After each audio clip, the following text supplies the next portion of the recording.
In the biggest, brownest, muddiest river in Africa, two crocodiles lay with their heads just above the water. One of the crocodiles was enormous. The other was not so big. "Do you know what I would like for my lunch today?" the enormous crocodile asked. "No," the not-so-big one said. "What?" The enormous crocodile grinned, showing hundreds of sharp white teeth. "For my lunch today," he said, "I would like a nice, juicy little child." "I never eat children," the not-so-big one said. "Only fish." "Ho, ho, ho!" cried the enormous crocodile. "I'll bet if you saw a fat, juicy little child paddling in the water over there at this very moment, you'd gulp him up in one gulp." "No, I wouldn't," the not-so-big one said. "Children are too tough and chewy. They are tough and chewy and nasty and bitter." "Tough and chewy?" cried the enormous crocodile. "Nasty and bitter? What awful tommy rot you talk! They are juicy and yummy." "They taste so bitter," the not-so-big one said. "You have to cover them with sugar before you can eat them." "Children are bigger than fish," said the enormous crocodile. "You get bigger helpings." "You are greedy," the not-so-big one said. "You're the greediest croc in the whole river." "I'm the bravest croc in the whole river," said the enormous crocodile. "I'm the only one who dares to leave the water and go through the jungle to the town to look for little children to eat." "You've only done that once," snorted the not-so-big one. "And what happened then? They all saw you coming and ran away." "Ah, but today when I go, they won't see me at all," said the enormous crocodile. "Of course they'll see you," the not-so-big one said. "You're so enormous and ugly, they'll see you from miles away." The enormous crocodile grinned again, and his terrible sharp teeth sparkled like knives in the sun. "Nobody will see me," he said, "because this time I thought up some secret plans and clever tricks." "Clever tricks?" cried the not-so-big one. "You've never done anything clever in your life. You're the stupidest croc on the whole river." "I'm the cleverest croc on the whole river," the enormous crocodile answered. "For my lunch today, I shall feast upon a fat, juicy little child while you lie here in the river feeling hungry. Goodbye!"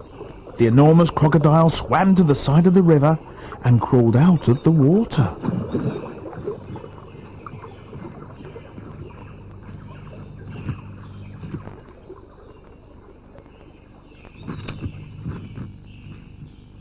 A gigantic creature was standing in the slimy, oozy mud on the riverbank. It was Humpy Rumpy, the hippopotamus. "Hello, hello," said Humpy Rumpy. "Where on earth are you off to at this time of day?" "I have secret plans and clever tricks," said the crocodile. "Oh dear," said Humpy Rumpy. "I'll bet you're going to do something horrid." The enormous crocodile grinned at Humpy Rumpy and said, "I'm going to fill my hungry, empty tummy with something yummy, yummy, yummy, yummy." "What's so yummy?" asked Humpy Rumpy. "Try to guess," said the crocodile. "It's something that walks on two legs." "You don't mean," said Humpy Rumpy, "you don't really mean you're going to eat a little child?" "Of course I am," said the crocodile. "Oh, you horrid, greedy, grumptious brute!" cried Humpy Rumpy. "I hope you get caught and cooked and turned into crocodile soup." The enormous crocodile laughed out loud at Humpy Rumpy. Then he waddled off into the jungle.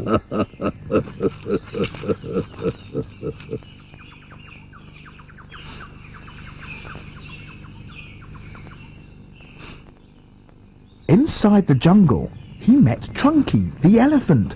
Trunky was nibbling leaves from the top of a tall tree, and he didn't notice the crocodile at first, so the crocodile bit him on the leg.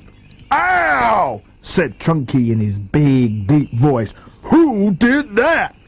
Oh, it's you, is it? You beastly crocodile. Why don't you go back to that big brown muddy river where you belong?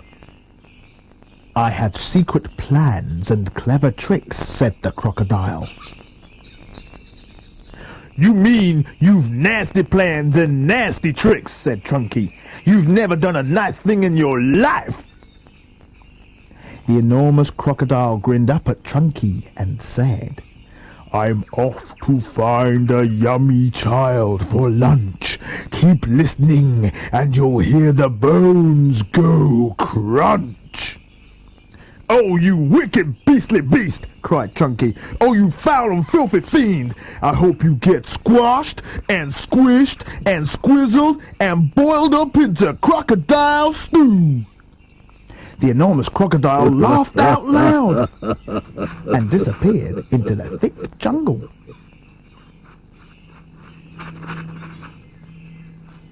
A bit further on, he met Mugglewump, the monkey. Mugglewump was sitting in a tree eating nuts. Hello, Crocky, said Mugglewump. What are you up to now? I have secret plans and clever tricks, said the crocodile. Would you like some nuts? Asked Mugglewump. I have better things to eat than nuts, sniffed the crocodile. I didn't think there was anything better than nuts, said Mugglewump. Aha, said the enormous crocodile. The sort of things that I'm going to eat have fingers, toenails, arms and legs and feet. Mugglewump went pale and began to shake all over. You aren't really going to gobble up a little child, are you? He said. Of course I am, said the crocodile. Clothes and all. They taste better with the clothes on. Oh, you horrid hoggish croc, cried Mugglewump. You slimy creature. I hope the buttons and buckles all stick in your throat and choke you to death. The crocodile grinned up at Mugglewump and said, I eat monkeys too.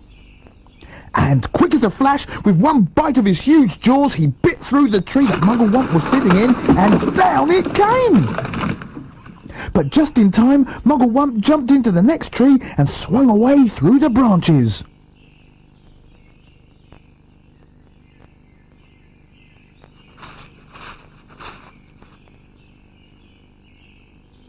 A bit further on, the enormous crocodile met the roly-poly bird. The roly-poly bird was building a nest in an orange tree. Hello there, enormous crocodile, sang the roly-poly bird. We don't often see you up here in the jungle. Ah, said the crocodile. I have secret plans and clever tricks. I hope it's not something nasty, sang the roly-poly bird. Nasty? Cried the crocodile. Of course it's not nasty. It's delicious. It's luscious, it's super, it's muscious, it's duper, it's better than rotten old fish. You mash it and munch it, you chew it and crunch it, it's lovely to hear it go squish. It must be berries, sang the roly-poly bird. Berries are my favourite food in the world. Is it raspberries, perhaps? Or could it be strawberries? The enormous crocodile laughed so much that his teeth rattled together like pennies in a money box. Crocodiles don't eat berries, he said.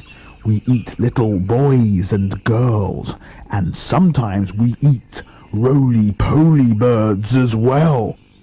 Very quickly, the crocodile reached up and snapped his jaws at the roly-poly bird. He just missed the bird, but he managed to catch hold of the long, beautiful feathers in its tail. The roly-poly bird gave a shriek of terror and shot straight up into the air, leaving its tail feathers behind in the enormous crocodile's mouth.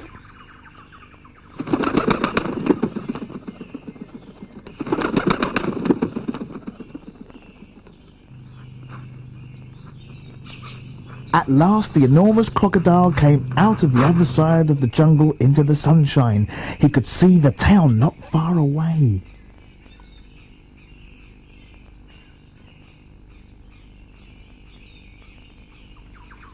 Ho, ho, he said, talking aloud to himself. Ha, ha! That walk through the jungle has made me hungrier than ever. One child isn't going to be nearly enough for me today. I won't be full up until I've eaten at least 3 juicy little children. He started to creep forward towards the town.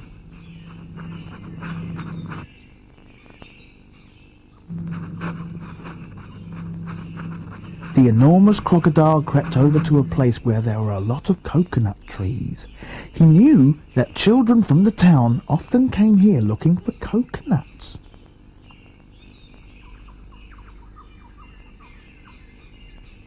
The trees were too tall for them to climb, but there were always some coconuts on the ground that had fallen down.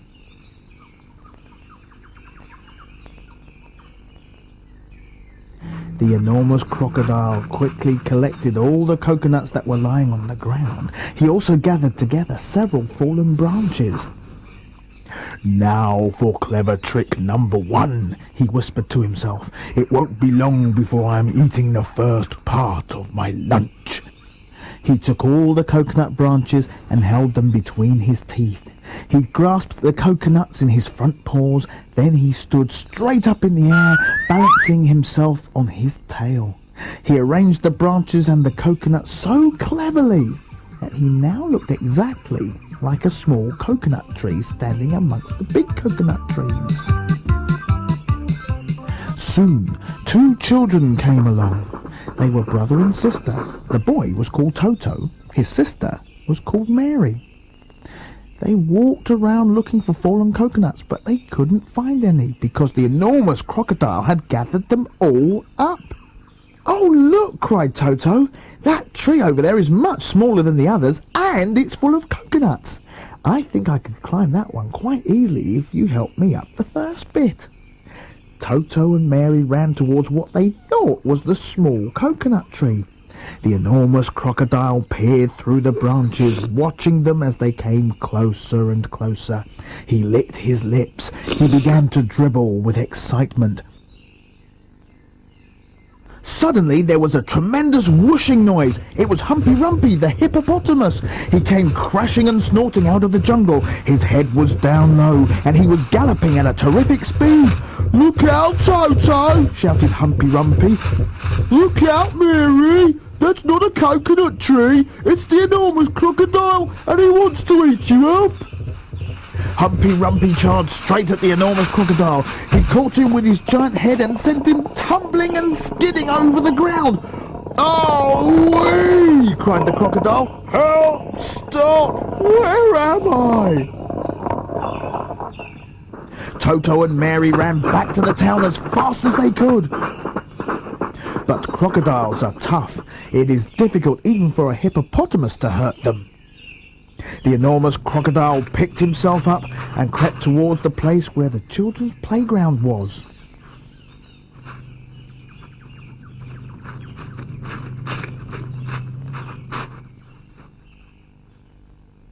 "Now for clever trick number 2, he said to himself. "This one is certain to work." There were no children in the playground at that moment. They were all in school.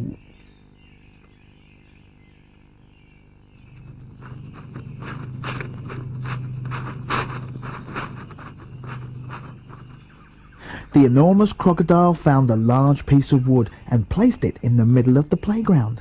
Then he lay across the piece of wood and tucked in his feet so that he looked almost exactly like a seesaw. When school was over, the children all came running onto the playground. "Oh, look!" they cried. "We've got a new seesaw!" They all crowded round, shouting with excitement. "Bags, I have the first go! I'll get on the other end! I want to go first! So do I! So do I!" Then a girl who was older than the others said, "It's rather a funny, knobbly sort of a seesaw, isn't it? Do you think it'll be safe to sit on?" "Of course it will," the others said. "It looks as strong as anything." The enormous crocodile opened one eye just a tiny bit and watched the children who were crowding around him. Soon, he thought, one of them is going to sit on my head. Then I will give a jerk and a snap, and after that it will be yum, yum, yum. At that moment there was a flash of brown and something jumped into the playground and hopped up onto the top of the swings. It was Mugglewump the monkey. Run! Mugglewump shouted to the children. All of you, run, run, run! That's not a seesaw! It's the enormous crocodile and he wants to eat you up! The children screamed and ran for their lives. Mugglewump disappeared back into the jungle and the enormous crocodile was left all alone in the playground. He cursed the monkey and waddled back into the bushes to hide.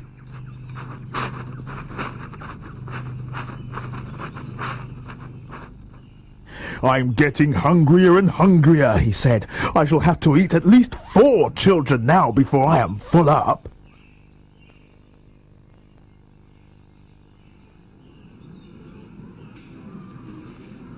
The enormous crocodile crept around the edge of the town, taking great care not to be seen. He came to a place where they were getting ready to have a fair. There were slides and swings and dodging cars and people selling popcorn and candy floss. There was also a big roundabout. The roundabout had marvellous wooden creatures for the children to ride on.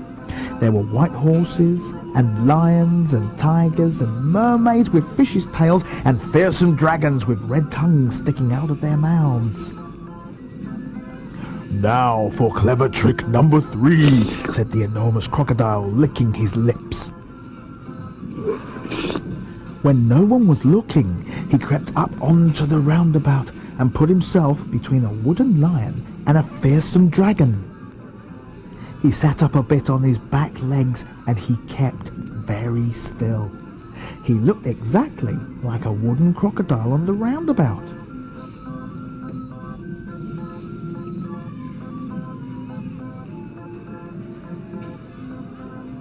Soon, all sorts of children came flocking into the fair. Several of them ran towards the roundabout. They were very excited. I'm going to ride on the dragon, cried one. I'm going on a lovely white horse, cried another. I'm going on a lion, cried a third one.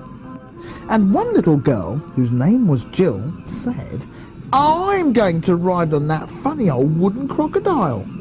The enormous crocodile kept very still, but he could see the little girl coming towards him. Yummy, yum, yum, he thought. I'll gulp her up easily in one gollop. Suddenly, there was a swish and a swoosh, and something came swishing and swooshing out of the sky. It was the roly-poly bird. He flew round and round the roundabout, singing, Look out, Jill! Look out! Look out! Don't ride on that crocodile! Jill stopped and looked up. That's not a wooden crocodile, sang the roly-poly bird. It's a real one! It's the enormous crocodile from the river, and he wants to eat you up! Jill turned and ran. So did all the other children. Even the man who was working the roundabout jumped off it and ran away as fast as he could. The enormous crocodile cursed the roly-poly bird and waddled back into the bushes to hide. I'm so hungry now, he said to himself. I could eat 6 children before I am full up.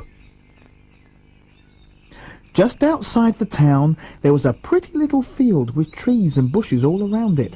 This was called the picnic place. There were several wooden tables and long benches, and people were allowed to go there and have a picnic at any time. The enormous crocodile crept over to the picnic place. There was no one in sight. Now for clever trick number 4, he whispered to himself.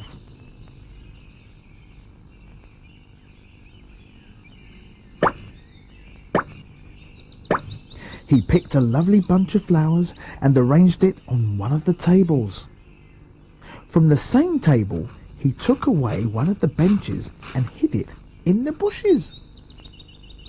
Then he put himself in the place where the bench had been, by tucking his head under his chest, and by twisting his tail out of sight, he made himself look very much like a long wooden bench with 4 legs. Soon, 2 boys and 2 girls came along carrying baskets of food. They were all from one family, and their mother had said they could go out and have a picnic together. "Which table shall we sit at?" said one. "Let's take the table with the lovely flowers on it," said another. The enormous crocodile kept as quiet as a mouse. "I shall eat them all," he said to himself. "They will come and sit on my back, and I will swizzle my head around quickly, and after that it'll be squish, crunch, gollop."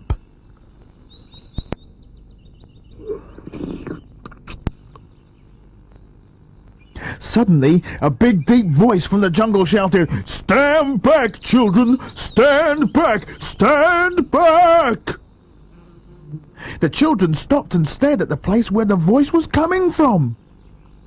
Then, with a crashing of branches, Chunky the elephant came rushing out of the jungle. "That's not a bench you were going to sit on," he bellowed. "It's the enormous crocodile, and he wants to eat you all up." Chunky trotted over to the spot where the enormous crocodile was standing, and, quick as a flash, he wrapped his trunk around the crocodile's tail and hoisted him up into the air. "Hey, let me go!" yelled the enormous crocodile, who was now dangling upside down. "Let me go! Let me go!" "No," Chunky said, "I will not let you go. We've all had quite enough of your clever tricks." Chunky began to swing the crocodile round and round in the air. At first, he swung him slowly. Then he swung him faster and faster and faster and faster still.